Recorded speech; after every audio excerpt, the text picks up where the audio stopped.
Have an amazing flight and enjoy those views of our beautiful planet. On May 30th, two NASA astronauts climbed inside a space capsule and launched on top of a rocket en route to the International Space Station. 3, 2, 1, 0. Ignition. Liftoff of the Falcon 9 and Crew Dragon. Go NASA, go SpaceX, Godspeed, Spot and Doug. After blasting off from the Kennedy Space Center Saturday afternoon and then whizzing around the Earth at speeds that eventually hit 17,500 miles per hour, the SpaceX spacecraft carrying NASA astronauts Bob Behnken and Doug Hurley docked with the International Space Station Sunday morning, completing the first leg of a historic journey. The mission was the first time NASA astronauts had launched from United States soil since the Space Shuttle was retired in 2011. And it marked the first time a private company had flown astronauts to orbit. After learning how big this achievement is, let's try and understand the science behind this spacecraft. The rocket used by SpaceX is Falcon 9, which is a reusable rocket. Let's try and understand the various stages of launch of this rocket. This rocket launches in two stages. The trajectory of its path can be seen on the screen. First of all, the first stage ascends in a parabolic direction. After about 162 seconds, separation of first stage starts. The first stage flips for re-entry and engines ignite to bring first stage to landing site.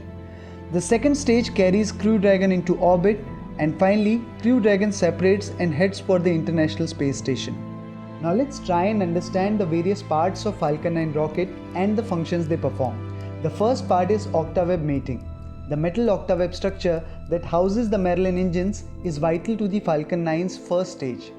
Earlier version of the rocket had 9 engines arranged in 3 rows of 3. With the octaweb, 8 engines are clustered in a circle around a central one.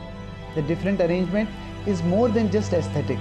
The octaweb reduces the length and weight of the Falcon 9 thrust structure, simplifying the rocket's design and assembly. Streamlining the manufacturing process ultimately keeps launch costs down. Now, the power behind the Falcon 9 is the Merlin engine, which is built in-house by SpaceX. The rocket boosts 9 of these engines clustered together in the first stage, while the second stage contains a single Merlin that's modified to fire in the vacuum of space. These engines burn a combination of rocket-grade kerosene called rocket propellant 1 and liquid oxygen. On a typical Falcon 9 launch, the first stage engines burn for 162 seconds and the second stage engine burns for 397 seconds. The Merlin engine is incredibly powerful and one of the most efficient engines ever built. Having 9 of them in the first stage also offers some built-in safety. On other rockets, if an engine fails during launch, the lost thrust can destroy the payload's chance of successfully reaching orbit. But the Falcon 9 is designed so that 2 of the 9 Merlin engines in the first stage can fail and the launch won't be affected. The healthy engines can burn longer, picking up the slack to save the mission. Now the most exciting part of any Falcon 9 launch might be the landing, specifically that of the first stage on a floating barge. The Falcon 9's first stage includes 4 small carbon fiber landing legs stored flat against its fuselage. After the rocket goes through staging, the first stage begins its fall through the atmosphere. Cold gas thrusters near the top flip the rocket around so it's upright. Then the stage engine fires briefly, just enough to slow its fall. As the stage approached its target, the legs deploy. In the very final phases of the descent, 3 of the 9 Merlin engines fire one last time for what SpaceX calls the boost-back burn. The stage slows even further, almost hovering as it makes a soft touchdown. This landing sequence entirely automated with the rocket stage responding to real-time data. After its successful landing, the Falcon 9's first stage is returned to the horizontal integration facility where it can be checked out, refurbished and readied for another launch.